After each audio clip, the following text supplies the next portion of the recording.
আজি মই আছো মোৰ মাহঁতৰ ঘৰত আৰু ভাবিলো এবাৰ আপোনালোককো দেখুৱাই দিওঁ।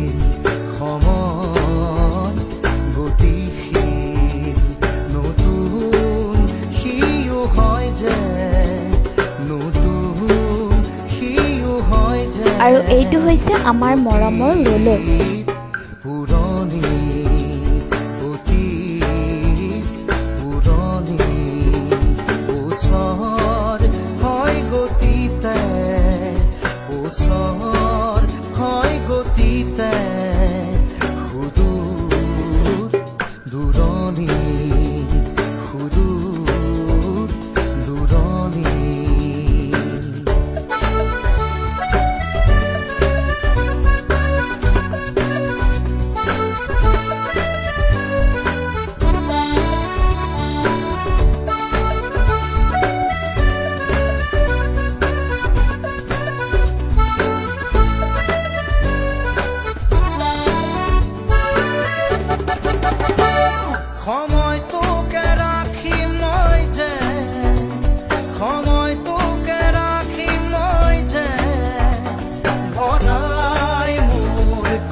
Rosy, my